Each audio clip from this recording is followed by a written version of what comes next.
Hey y'all, welcome back to my YouTube channel. If you're new here, my name is Carrie and I talk about faith, family, and kids videos. So if you're interested in any of those topics, please hit that subscribe button below. Don't forget to hit that like as well. It helps me out quite a bit. So today's video, we're actually talking about all three of those topics, faith, family, and kids. I'm going to start with faith because I do feel like it is the most important thing, but then we're going to jump right into our TTC journey, our trying to conceive, and what I'm doing to help with that fertility wise and how that's going. And then we're going to touch on a little topic with kids that I feel is a very popular topic with children in general, and it plays into an issue that we're having with children currently right now, or at least an issue that is finally having some light shed upon it. So let's hop into it.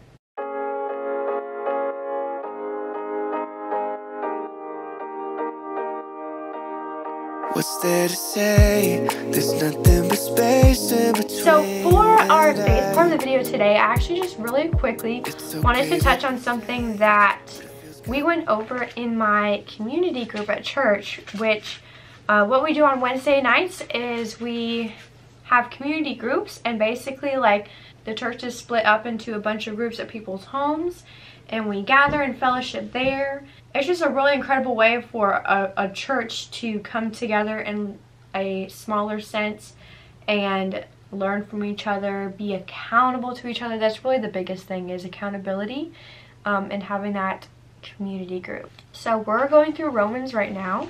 We're in Romans 4 and it's toward the end. So this is actually talking about Abram and Sarai, who later became Abraham and Sarah. I'm going to start in verse 13. So it says, and I'm reading out of a King James version, but you can use ESV. That's a good version to use, or the New King James. I'm just most comfortable with the original King James. 13 says, for the promise that he should be the heir of the world was not to Abraham or to his seed through the law, but through the righteousness of faith. This is, I think, talking about how Jesus eventually comes through this line. For if they which are of the law be heirs, faith is made void, and the promise made of none effect. Because the law worketh wrath, for where no law is, there is no transgression. Therefore it is of faith, that it might be by grace, to the end the promise might be sure to all the seed, not to that only which is of the law, but to that also which is of the faith of Abraham, who is the father of us all. Abraham is a Jew, and it's talking about how eventually Jesus is going to come through the line, and he's going to be somebody that is not only for the Jews, but also for what they would call the Gentiles, basically everyone else. As it is written, I have made thee a father of many nations, before him whom he believed, even God, who quickeneth the dead, and called those things which be not as though they were. Which sounds kind of confusing, but basically it's talking about how God already knew ahead of time what was going to happen. Obviously, because he's God, he does not exist in the limits of time. So in that point, in verse 17, it's talking about how he already knew what was going to happen. He knew that Abraham was going to be somebody that Jesus eventually came down through his line with, who against hope believed in hope that he might become the father of many nations, according to that which was spoken, so shall thy seed be. So this is now talking about Abraham. He's basically saying that he believed all along that, God had told him, you're going to be father of many nations. And Abraham continued to believe this, even though he had never had a child, and he is now, at this point, 99 years old. His wife Sarai is 90. And he actually was, at one point, he had a child with his handmaiden, because he thought maybe that was God's plan, was to still use him, but like not with Sarai. But we're going to see here in a minute that's not the case, and that's what happens sometimes. We try to make our own plans, and that this is really going to tie into like Tyler and I's trying to conceive journey. Honestly, we try to make our own plans and like say, oh well, God like told me that I'm going to be a father of many nations, so I have to make sure that works. And he's getting older and older and thinking he's got to do something about it. Here we are in verse 19. And being not weak in faith, he had changed his heart at this point because God is talking to him. He's 99. He understands, hey, God's still going to make me a father of many nations. He considered not his own body now dead when he was about 100 years old, neither yet the deadness of Sarah's womb. This is what blows my mind, and this is kind of why I wanted to talk about it, because in verse 19, it said that he considered not the fact, he actually says he's so old that he basically is dead. And I don't know if he's talking about his reproductive system being dead or what. I'm kind of thinking that's more towards what he was gearing towards. But he also said, neither yet the deadness of Sarah's womb. I didn't get that. Siri, I'm not talking to you. Okay. When it talks about his own body being dead, he then goes on to say, neither yet the deadness of Sarah's womb. So both those make sense. Like, he's talking about the reproductive system being dead. But he's saying he didn't even consider that. Like, it didn't even cross his mind the fact that, hey, I'm 99 and Sarai's 90. It didn't even cross his mind that that wouldn't work.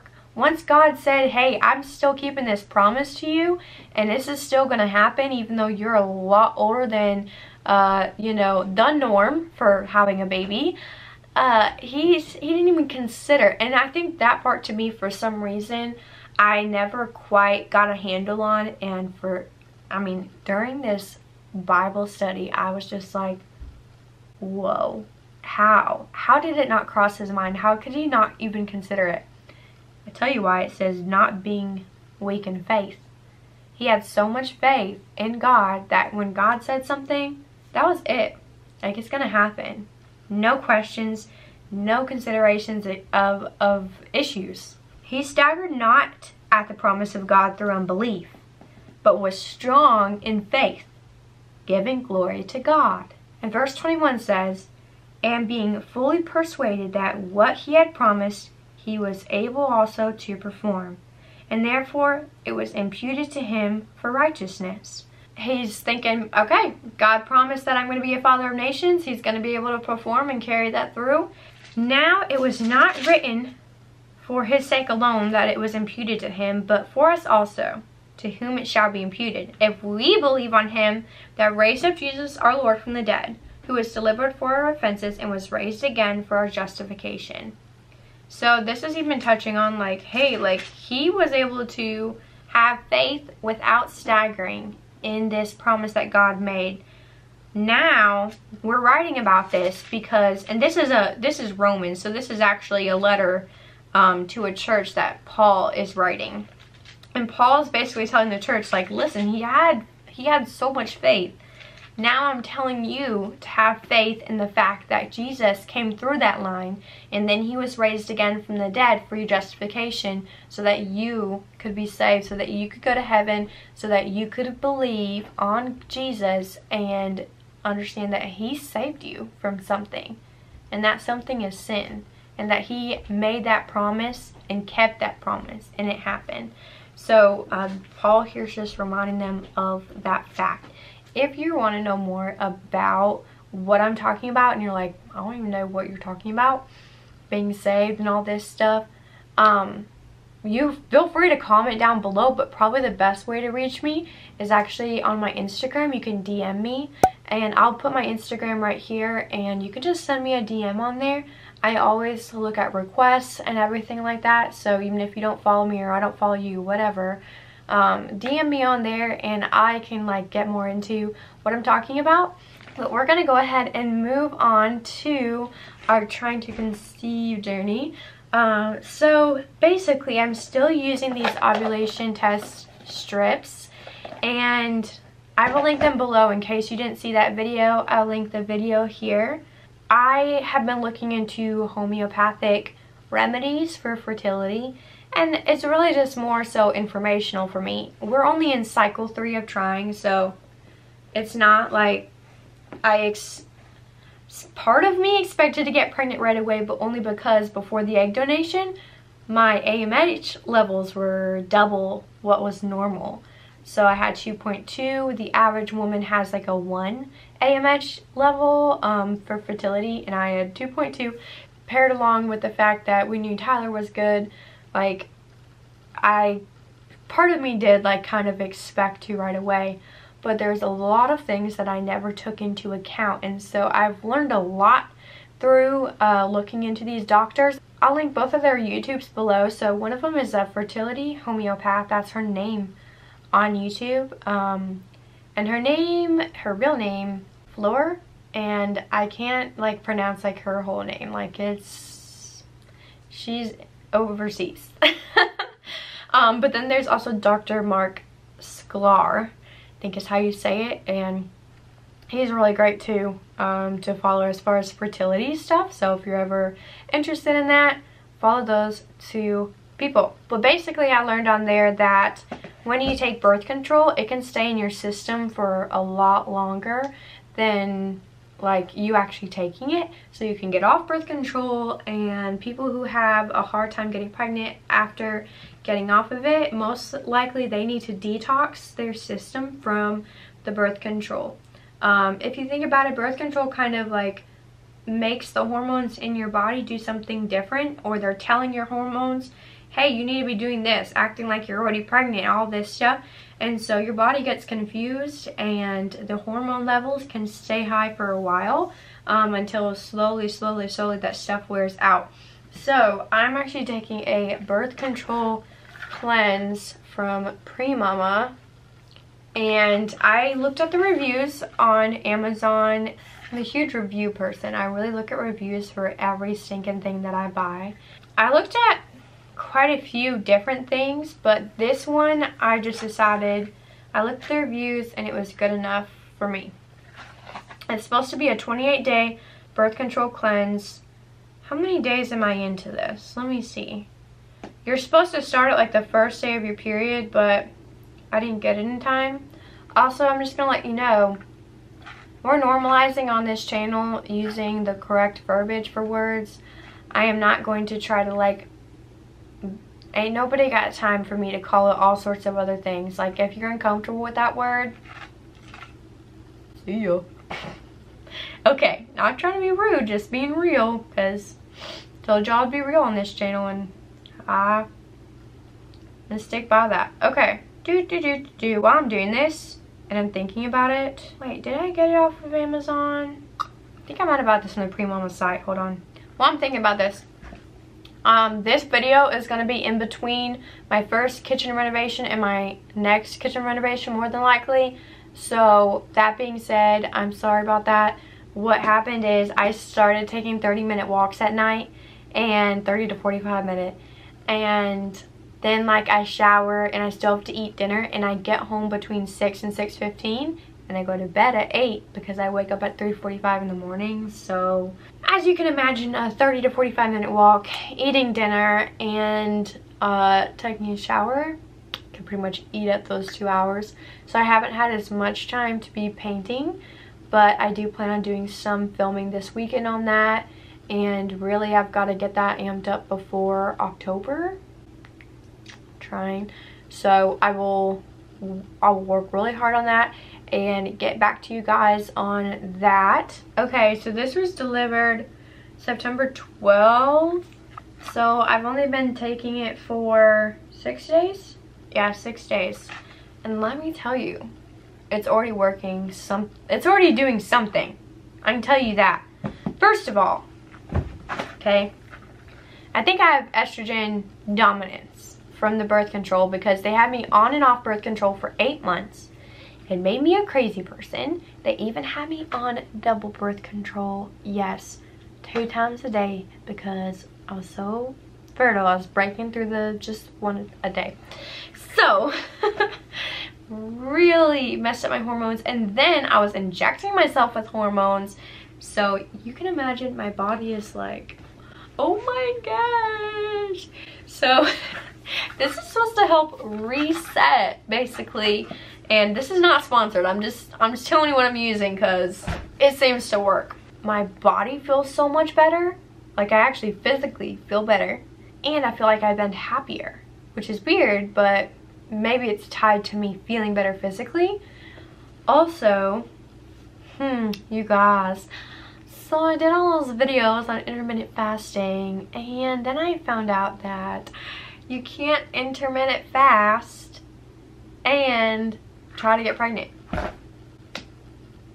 It's not good for you. So the thing that I found had said something like, because it makes your hormones kind of off balance. I was like, okay, just what I need. I'm trying to reset my hormones. By doing this intermittent fasting, I'm actually making it worse on myself. So I'm not fasting anymore. And I will tell you, I told Tyler this. I was like, listen, this is hard.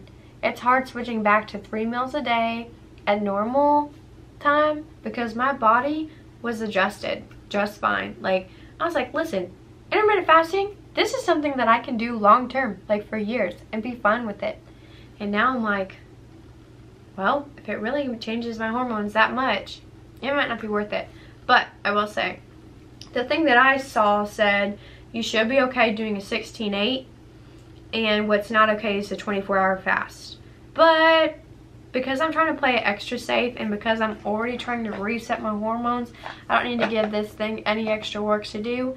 I'm just going back. But let me tell you, the walks I think are really helping. And I'm actually down to my lowest weight ever. So pretty excited about that. Hopefully I either stay at that or go down. But that is one thing that really made me nervous about switching back to a normal eating schedule. Is I was like, oh my gosh, all the hard work is going to be gone. But maybe not. Maybe my hormones will help me out and I won't have as much of an issue. Because after the egg donation trip, I feel like I blew up. I feel like I blew up on the birth control. I gained weight, and definitely, like, through the whole process, I was heavier than I'd ever been, and I kept downing myself without even thinking about the fact that what I was taking and putting into my body could be a huge factor in that. But it totally was. That's what we're doing now to try to help us out. Oh, I was gonna say, so my periods have been like heavier than normal, longer than normal, and girl, I'm telling you, I have never been in that kind of pain before. Like, I was, except for maybe after the egg donation, I will say, but I just, for my period pain, I've never had this kind of pain. But I was like feeling like I was having contractions. I've never been pregnant. I don't know what contractions feel like, but like, that's what I imagine they would feel like. It was so painful, and I couldn't do anything but try to sleep the pain away. That's all I could do. And I've just never had that before my egg donation. I never had issues like that, so I'm pretty sure that it is hormone related. Well, I was starting to get worried because I'm taking these tests. Let me just show you, okay? Okay, so I'm going to show you. This is back in August. You can see my cycle day 14 is when my LH levels started to climb. And then, like, you ovulate, like, as soon as it gets to the highest point and starts dropping back down. Like, you ovulate in between the highest point and then dropping back down. So I would have ovulated, like, between cycle day 15 and 16, right? So, I mean, if you look at my calendar, hold on. If you look at this, it says, like, I'm supposed to ovulate tomorrow, right? Well, I'm going through and I'm doing my test, blah-de-da-da. And you can see here at the bottom, I finally got a result tonight that was starting where my hormone levels were starting to get high. But man, I was getting nervous. So I was like, okay, this drink is supposed to help me here, and it better not keep my body from ovulating. But I don't think it has. So I think it just got maybe like pushed back to a more normal cycle, or it's resetting, and I need to just calm down. Okay. One more thing I did want to talk about that we've been using, which obviously I'll let you know if it works or not. I've heard of baby dance as being a good other option, which we will try next. But for now, we've been using pre-seed.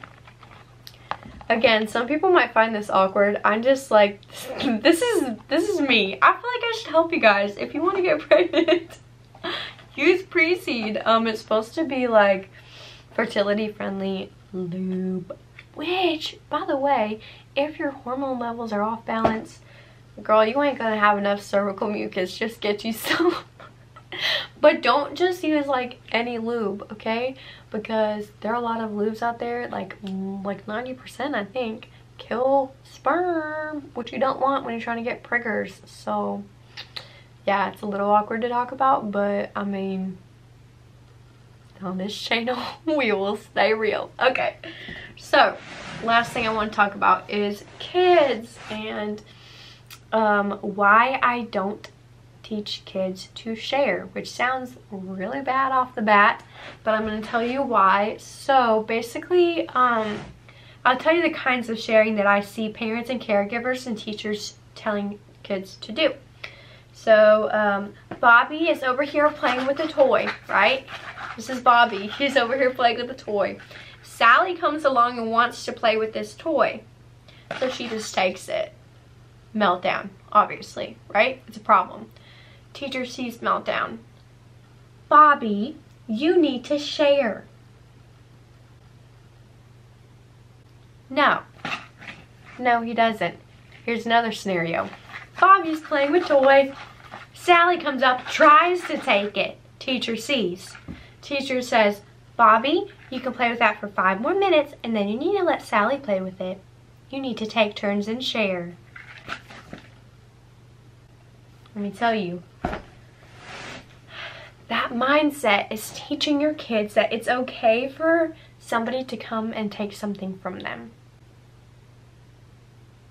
I want that to sink in, okay?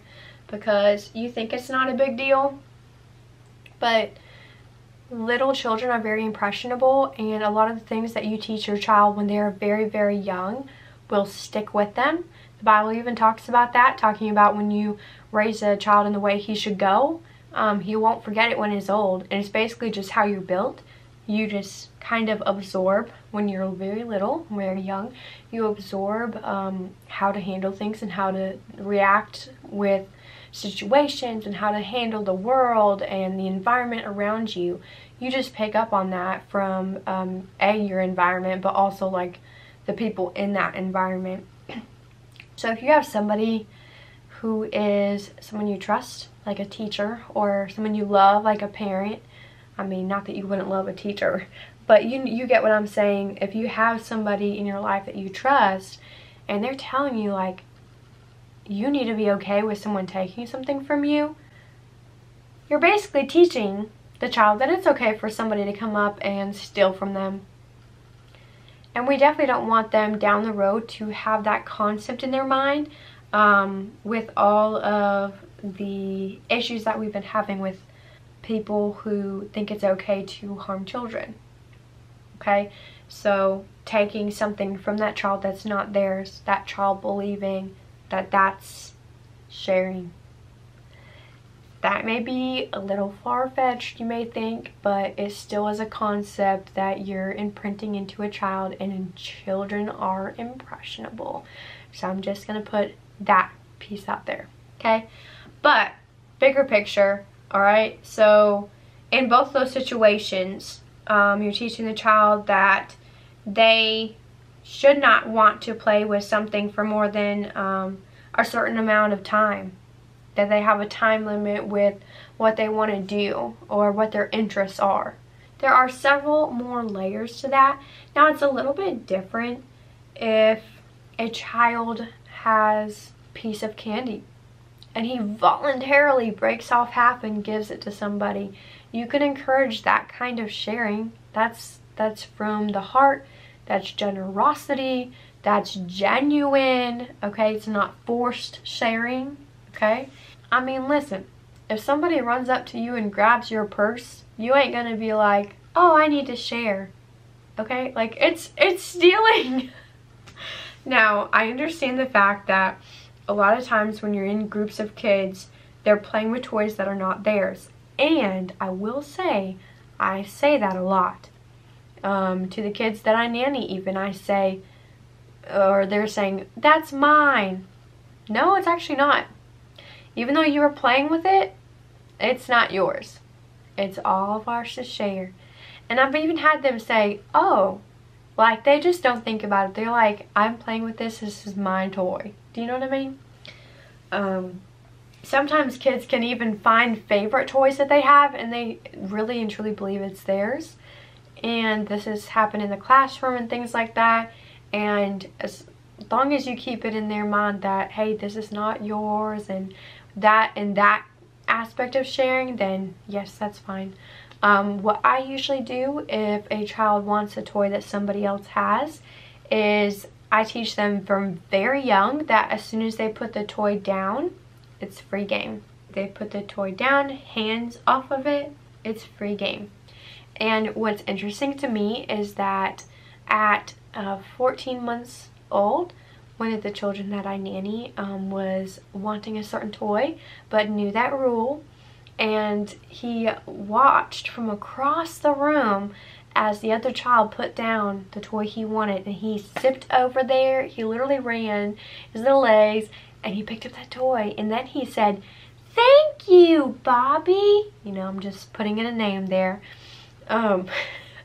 It was just so cute and so precious because in his mind, he literally saw it as that child is giving up that toy to be shared.